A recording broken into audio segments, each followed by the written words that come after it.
दोस्तों 22 जनवरी 2024 वह तारीख है जिसका इंतजार हिंदू धर्म और उसकी मान्यताओं में विश्वास रखने वाले लोग पिछले 500 वर्षों से कर रहे थे, क्योंकि इस दिन प्रभु श्री राम का मंदिर, जो कि करोड़ों हिंदुओं का सपना था, अब साकार होने जा रहा है। 22 जनवरी को राम मंदिर में भगवान राम की मूर्ति प्राण प्रतिष्ठा के साथ ही इस मंदिर का उद्घाटन होने जा रहा है। लोगों के दिलों में बसने वाले भगवान राम अपने घर अयोध्या में वापस लौट रहे हैं। इसके बाद अगला नंबर मथुरा का है, जिसकी तैयारियां हो चुकी हैं। 14 दिसंबर को इलाहाबाद हाई कोर्ट में जस्टिस मयंक कुमार जैन की बेंच ने कृष्ण जन्म स्थान टेम्पल और शाही ईदगाह मस्जिद के केस में बड़ा फैसला लिया, जिसमें उन्होंने कृष्ण जन्मभूमि के परिसर में मौजूद ईदगाह के सर्वे के लिए कोर्ट कमिश्नर नियुक्त करने का ऑर्डर दे दिया है, जिससे ईदगाह के प्रेमिसेस में कोर्ट मॉनिटर्ड सर्वे किया जा सके। लेकिन इसका विरोध करते हुए यूपी के सुन्नी सेंट्रल वक्फ बोर्ड और ईदगाह कमेटी ने भी सुप्रीम कोर्ट में याचिका दायर की, जिसमें सर्वे पर स्टे लगाने की मांग की गई। लेकिन सुप्रीम कोर्ट ने इस मांग को सिरे से खारिज कर दिया और इलाहाबाद हाई कोर्ट के द्वारा जारी किए गए मथुरा की शाही ईदगाह मस्जिद सर्वे के आर्डर पर अपनी भी सहमति जता दी। इससे पहले वाराणसी के ज्ञानवापी और काशी विश्वनाथ टेम्पल के डिस्प्यूट में भी हाई कोर्ट ने एक सिमिलर सर्वे अलाउ किया था। इसके बाद देश के दो महत्वपूर्ण कोर्ट्स के इन ऑर्डर से यह तय है कि आज पूरे देश की निगाहें कृष्ण जन्मभूमि ईदगाह केस पर वापस आ चुकी है। तो इस वीडियो में हम बात करेंगे आखिर कृष्ण जन्मभूमि और ईदगाह के बीच का ये विवाद क्या है और कौन पहले आया और कौन बाद में। इसके अलावा ये भी जानने की कोशिश करेंगे कि क्या अयोध्या के बाद अब मथुरा की बारी आ चुकी है। दोस्तों, ये कहानी है उत्तर प्रदेश में यमुना नदी के तट पर स्थित कृष्ण नगरी मथुरा की। अगर इसको शुरू से शुरू करें तो आप सब जानते हैं कि हिंदू पौराणिक कथाओं के अनुसार मथुरा को भगवान कृष्ण की पूज्य जन्मभूमि माना गया है। जैसे कि हमारी मान्यता है कि भगवान कृष्ण का जन्म मालपुरा क्षेत्र के कटरा केशव देव में राजा कंस की जेल में हुआ था, जब उनके मामा कंस ने उनकी माता देवकी और पिता वासुदेव को जेल में अपना बंदी बनाकर रखा हुआ था। और ऐसा इसलिए था क्योंकि कंस को यह भविष्यवाणी सुनाई दी थी कि उसकी मृत्यु देवकी की संतान के हाथों होगी। दोस्तों, लीजेंड्स के मुताबिक इस प्रिजन सेल के अराउंड ही कटरा केशव देव मंदिर बनवाया गया था।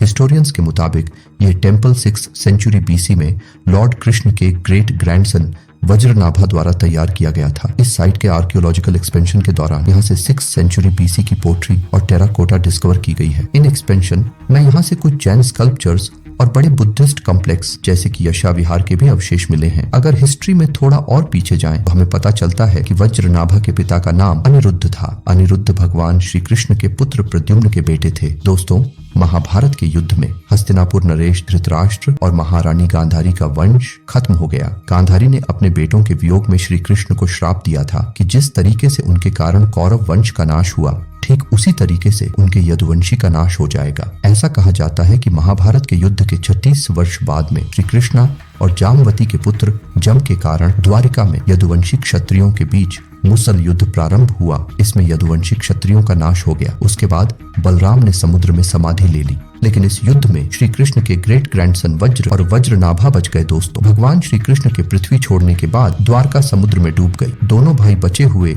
यदुवंशी क्षत्रियों के साथ हस्तिनापुर चले गए। यहाँ पहुंचकर उन्होंने हस्तिनापुर के राजा और अभिमन्यु के पुत्र महाराज परीक्षित के सहयोग से ब्रज क्षेत्र का निर्माण किया और उनके ही नाम पर इसे ब्रजमंडल कहा जाता है। देखा जाए तो यहाँ पर दोनों भाइयों ने कई मंदिरों, तालाबों और अन्य लोकोपयोगी संरचनाओं का निर्माण कराया। बृजनाथ ने जिन मंदिरों का निर्माण कराया था उनमें भगवान श्री कृष्ण का केशव देव मंदिर भी शामिल था। आज हम जिस कृष्ण जन्मभूमि टेम्पल परिसर की बात कर रहे हैं वह कटरा केशव देव मंदिर का ही परिसर है, लेकिन इसको सालों साल कई बार डिस्ट्रॉय किया गया और फिर इसको रिनोवेट भी किया जाता रहा। अब सवाल उठता है कि आखिर इस मंदिर के परिसर में शाही ईदगाह मस्जिद का निर्माण कब और कैसे हुआ। दोस्तों, जैसा कि हमने आपको बताया कि इस टेम्पल को इतिहास में कई बार डिस्ट्रॉय और रिबिल्ड किया गया है। चंद्रगुप्त सेकंड ने यहाँ एक बहुत भव्य मंदिर तैयार करवाया था। सम्राट चंद्रगुप्त के रिनोवेशन के बाद मथुरा का केशव देव मंदिर लगभग 500 वर्षों तक अटिक रहा, लेकिन हालात पहले की तरह नहीं रह गए थे।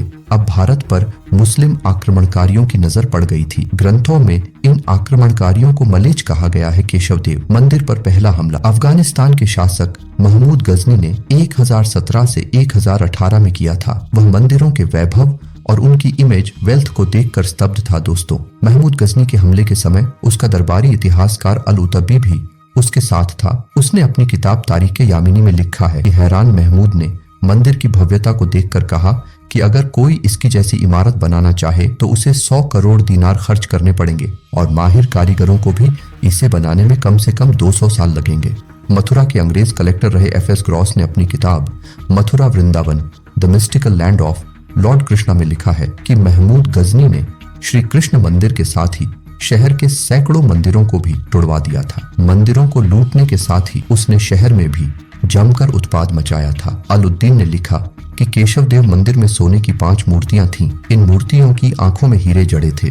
मंदिर में इतना सोना था कि उसे ले जाना संभव नहीं था, इसलिए उसने काफी सोना गला दिया था। दोस्तों, कहा जाता है कि सोने को ले जाने के लिए महमूद गजनी ने 100 से भी ज्यादा ऊँटों का इस्तेमाल किया था। देखा जाए तो महमूद गजनी के इन्वेंशन के बाद मथुरा पूरी तरीके से तहस नहस हो चुकी थी। इसके बाद 1150 में जज नाम के जागीरदार ने यहाँ पर भव्य विष्णु मंदिर बनवाया। इस बात का जिक्र श्री कृष्ण जन्मभूमि से मिले संस्कृत के एक शिलालेख से पता चलता है। माना जाता है कि जज कन्नौज के गढ़वाल राजवंश के अधीन एक जागीरदार थे।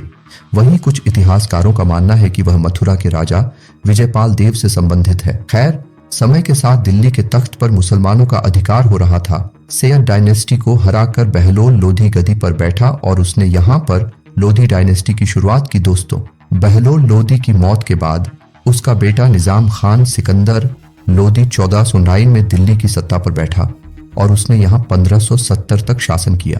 जब मथुरा के केशव देव मंदिर की प्रसिद्धि सिकंदर लोधी तक पहुंची तो उसने मंदिर पर हमला करके इसे नष्ट कर दिया। साथ ही उसने फिर से हिंदुओं पर जजिया कर लगा दिया। ब्रिटिश कलेक्टर ने जहांगीर के शासनकाल के इतिहासकार अब्दुल्ला की किताब तारीख दाऊदी के हवाले से लिखा है कि सिकंदर लोधी ने हिंदुओं के नदी में स्नान करने और उसके किनारे मुंडन करने पर भी प्रतिबंध लगा दिया था। लेकिन समय बीतता गया, दिल्ली में लोधी वंश का अंत हो गया। दिल्ली में मुगलों का आगमन हुआ। 1600 में मुगल बादशाह जहांगीर के शासनकाल में ओरछा के राजा वीर सिंह देव बुंदेला ने इस मंदिर को और भव्य बनवाया। राजा वीर सिंह ने उस दौर में मंदिर पर 35 लाख खर्च किए थे। दोस्तों, कहा जाता है कि मंदिर इतना ऊंचा था कि उसकी रोशनी दिल्ली और आगरा से दिखाई देती थी। इस मंदिर के शीर्ष पर सोने की छतरी लगी थी। और फिर औरंगजेब का दौर आया। दोस्तों, औरंगजेब सबसे क्रूर विचारधारा का शासक था। उसे हिंदुओं और मंदिरों से विशेष तौर पर घृणा थी। हर मुगल शासक के शासनकाल की तरह औरंगजेब के शासन में भी मंदिरों को तोड़ने की अनुमति थी, लेकिन मंदिरों को बनाने की इजाजत बिल्कुल नहीं थी। ऐसा कहा जाता है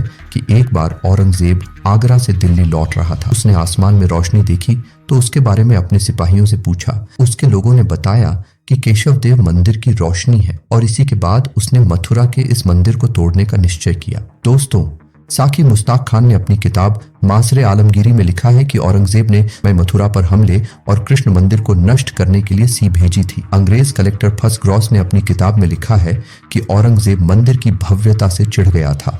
उसने मंदिर को गिरकर उसके खंडहर पर मस्जिद बनवाई थी। इन सब के अलावा स्कॉटिश हिस्टोरियन जेम्स पर क्वेश्चन अपनी book history of India and it's architecture में लिखते हैं कि मंदिर की 4 मंजिला इमारत की ऊपरी 2 मंजिलों को काट कर गिरा दिया गया था। इस पर औरंगजेब ने मेहराब बनवाया था जिससे मथुरा की यात्रा के दौरान वहीं पर नमाज पढ़ सके। और 1670 में जब औरंगजेब मथुरा गया तो उसने मंदिर के खंडहर पर बने ईदगाह मस्जिद में नमाज भी पढ़ी। दोस्तों, आज हम जिस शाही ईदगाह मस्जिद की बात कर रहे हैं वह श्री कृष्ण जन्मभूमि के गर्भगृह में स्थित है। देखा जाए तो कुछ रिकॉर्ड कहते हैं कि जब 1770 में मराठा ने मुगलों को हराया तो उन्होंने मस्जिद की जगह एक बार फिर से मंदिर का निर्माण कराया। इसके बाद 1803 में मराठा को हटाकर मथुरा ब्रिटिश हुकूमत के अधीन हो गया। ईस्ट इंडिया कंपनी ने साइट का ऑक्शन की। ये साइट 13.37 एकड़ में फैली हुई थी, जहां ईदगाह और मंदिर दोनों मौजूद थे, जिसमें इस लैंड को वाराणसी के राजा पटनीमल ने खरीद लिया। लेकिन 1935 तक यह साइट लगातार डिस्प्यूट का मुद्दा बनी रही। दोस्तों, 1935 में मथुरा के मुस्लिम्स ने इस साइट पर राजा पटनीमल के डिसेंडेड राय कृष्णदास की ओनरशिप को चैलेंज की। 1935 में इलाहाबाद हाईकोर्ट ने साइट पर वाराणसी के राजा के ओनरशिप राइट्स को स्वीकार किया। इसके बाद 1945 में इस जमीन की ओनरशिप मदन मोहन मालवीय गोस्वामी, गणेश दत्त और भिखेन कलजी को सौंप दी गई। इसकी पेमेंट जुगल किशोर बिरला के द्वारा की गई। इसके बाद 1951 में इन्होंने कृष्ण जन्मभूमि की साइट पर मंदिर बनवाने के लिए श्री कृष्ण जन्मभूमि ट्रस्ट स्थापित किया। दोस्तों, 21 फरवरी 1951 में इसको श्री कृष्ण जन्म स्थान सेवा संस्थान के नाम पर रजिस्टर किया गया। देखा जाए तो जुगल किशोर बिरला ने नए मंदिर के कंस्ट्रक्शन का काम एक दूसरे इंडस्ट्रियलिस्ट जय दयाल डालमिया को सौंप दिया। लैंड की लिविंग के साथ मंदिर का कंस्ट्रक्शन शुरू हुआ और यह मंदिर आज की प्रेजेंट फॉर्म में बनकर तैयार हो गया। इसके बाद कंस्ट्रक्शन को आगे चलकर जयदयाल डालमिया के सन विष्णु हरि डालमिया और फिर उनके ग्रैंड सन अनुराग डालमिया ने चालू रखा। इन सबके अलावा इसके निर्माण में बाकी बिजनेस फैमिली जैसे कि रामनाथ गोयका का भी कंट्रीब्यूशन रहा। श्री कृष्ण जन्मस्थान सेवा संघ और शाही ईदगाह कमेटी ने आपस में कंप्रोमाइज किया, जिसके तहत टेंपल के लैंड का अधिकार ट्रस्ट के पास ही रहा, जबकि शाही ईदगाह का मैनेजमेंट ईदगाह कमेटी को सौंप दिया गया और इस जमीन का 2.5 एकड़ का एक टुकड़ा ईदगाह कमेटी को दे दिया गया। दोस्तों, इंडियन नेशनल कांग्रेस के लीडर गणेश वासुदेव मावलकर श्री कृष्ण जन्मस्थान सेवा संघ के पहले अध्यक्ष थे, जिन्होंने इस कंप्रोमाइज एग्रीमेंट को साइन किया था, लेकिन उनकी इस अथॉरिटी पर लगातार सवाल उठाए जाते हैं। जब बाबरी मस्जिद का डिमोलिशन हुआ तो उस टाइम वृंदावन के मनोहर लाल शर्मा ने मथुरा डिस्ट्रिक्ट कोर्ट में एक पिटीशन फाइल की, जिसमें उन्होंने 1968 के एग्रीमेंट को चैलेंज किया। वो कहते हैं कि जमीन पर कभी मस्जिद थी नहीं, मंदिर को तोड़कर उसे पर मस्जिद बनाई गई थी। सुन्नी सेंट्रल वर्क बोर्ड और शाही ईदगाह कमेटी ने places of religion worship act 1990 का हवाला देकर इस पिटीशन को चैलेंज किया, लेकिन सुप्रीम कोर्ट के इस फैसले से यह साफ हो गया है कि अब अयोध्या के बाद मथुरा में भी भगवान कृष्ण मंदिर बन सकता है। तो फिर आपको जानकारी अच्छी लगी हो तो वीडियो को लाइक करें, शेयर करें और चैनल को सब्सक्राइब करना ना भूलें।